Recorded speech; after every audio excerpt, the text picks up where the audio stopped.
Alec Pierce had himself a heck of an offseason. Alec Pierce has availed himself of a lot of the things that players in the NFL get to do that normal schmoes like us don't. Here is Alec Pierce really talking about a very active offseason. I just want to continue expanding my game, working to, be more of a factor in all aspects. Shorter and intermediate routes. I think I can do a lot more for the team than that stuff, and just be more of a threat with the ball in my hands too. Mm-hmm. Wait, also, did you throw? I should know. Did you throw the first pitch at Wrigley or something? I did, yeah. I need the story. How did that happen? Yeah, it was. I kind of was just talking with my marketing agent about how that would have been cool or something. He's like, "Oh, you want to do that?" And I was like, "For sure." Like I grew up a big Cubs fan. Honestly, probably was my favorite sports team out of any sports team. So it was a pretty special moment. A bunch of my friends live up in that north side of Chicago, like downtown now, but like Lincoln Park, Lakeview, like right around at Wrigley. So it was pretty cool. I had a bunch of buddies come out. We actually had a bunch of guys from the team come out there too, make the trip up. So it was a good weekend. Good throw. Not the best throw, I should have gone with the fastball. But You tried to get cute, huh? You tried to get what did you throw? They threw me out. They brought the mascot out there with the big cartoon glove. I wasn't sure if I could just throw it as hard as I can. If we might just hit him in the head or something. I don't know. He kind of did you dirty though, because he did the catcher block thing. Yeah. It was in the dirt. That's what Connie keeps saying. Is he had to make a play on it. Just don't go viral.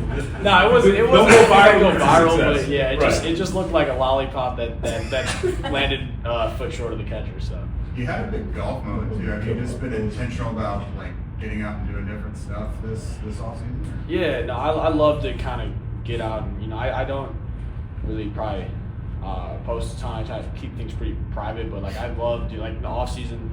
I really try and do a lot of different things, basically say yes to whatever opportunities come up to me. So, I went to the Kentucky Derby this last weekend. Was a great time. Doing something this weekend was Actually, AC golf out in the weekend. no the IndyCar thing. Oh, the Grand Prix. The Grand Prix, yeah, the Grand Prix thing this weekend. So yeah, just try to just do a lot of different experiences and go out. I think it's a good way to connect with fans and meet people too. So just try to say yes to things.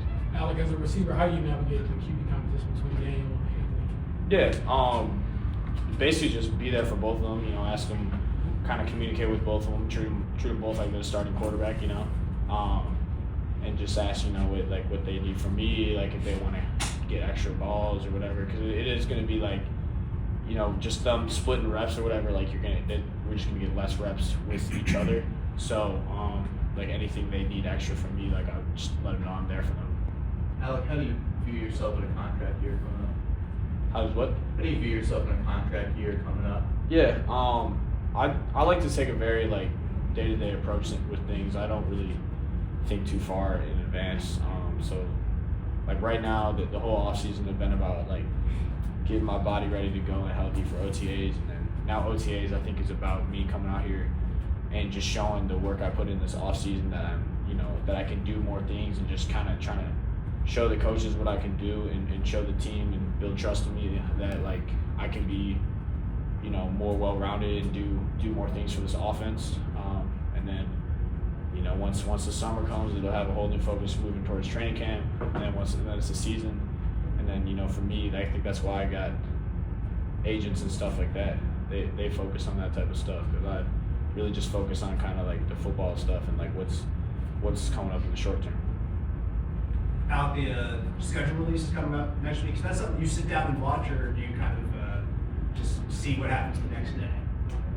Yeah, I'm sure they'll post it somewhere and I'll see it. It's always cool. They always do something fun. The media team, they do a good job with that. So excited to see what they come up with this year, and I'm also excited to see the schedule too, because it's always pretty cool to kind of see where are we gonna go play, when and all that. So I'm excited to see it. You mentioned earlier just kind of wanting to expand your game, in terms of the routes that maybe you focus on and being good after the catch. What are the things that you can do to kind of take a step in those areas? I mean, other than they got to call the plays for you. But no, that's you know, just strictly for me, it's just like, you know, working on drill work, cleaning up my cuts, just trying to make them as crisp as possible, be as efficient in and out of breaks, no wasted steps.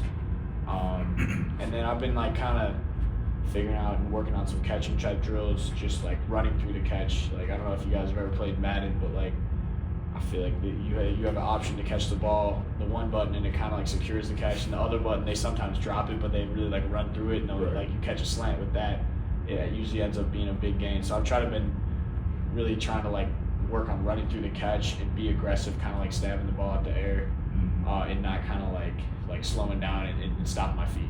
Dude, you have the speed to be dynamic after the catch. I mean, this speed is one of your big traits, I guess, right? Yeah. You agree with that? Yeah, sure. We talked to Pitt before the draft, and he advocated for Tyler Warren before it actually happened. What's it going to be like for you guys to have a tight end in the middle of the field that's going to command so much attention? Yeah, it'll be big. You know, I think it's another great piece, another great player we added to the offense. So I think we got a lot of weapons. I think we got a pretty complete, you know, offensive package, and I think it'll be fun to watch. We had a chance to talk to Coach Kaduli on the radio the other day, and he was saying like how he reached out to you about Riley Leonard. So yeah. I guess are you taking on the big brother role at all a little bit, or just kind of showing like what the coach about? Yeah, no, I'll have to meet him. You know, I think they come in this weekend, maybe get to meet him tomorrow or something like that. But I'm excited about that. You know, I've heard all great things. That whole Notre Dame coaching staff. Actually, my receiver coach Mike Brown was in town the other day, and I saw him, and he was talking about Riley, saying, you know, kind of saying how he's a great athlete. He said he would fit right in my family. That's actually what he said. So yeah, he said all great things about him, and he said he was excited to, you know, so I'm excited to have him as a teammate. Do you have a favorite thing of all the things you did this offseason? It seems like you obviously. That golf. We won a golf tournament. It's all my buddies from college too. So it was the NFLPA golf tournament. They invited a bunch of guys down to Mexico, and it's televised. Like, we really had no business winning it, but it's a scramble, you know. So like you can get hot. One good play. Yeah, like well, we had 4, I'd say, for the average players, for the, like, you know, some teams had, like, I feel like Thielen, or like his team, it was like Thielen, Harrison Smith, JJ McCarthy, and Case Keenum, and they were like, so they did the first 27 holes were seeding, and they were like 21 under par, 27 holes or something like that. Like we ended up 12 under par, so we were like the 5 seed going in. 8 teams made the playoffs, and but then the playoffs was just, it was only 6 total holes, like it was basically 2-hole playoffs, I think, and we were 7 under on the 6 holes. Like we birdied that hole and got an eagle, so we caught fire. Didn't you sink the putt to win it? I did, but it was basically already over. But yeah, I did sink the putt to win it. But I think we had, like, cause it's a 2-hole playoff. I think we birdied the first hole and they parred, and that was a birdie putt, and they had missed their birdie putt, so it was already over. But yeah, it was a fun. Just honestly, the whole week is the NFLPA does a great job putting that event on.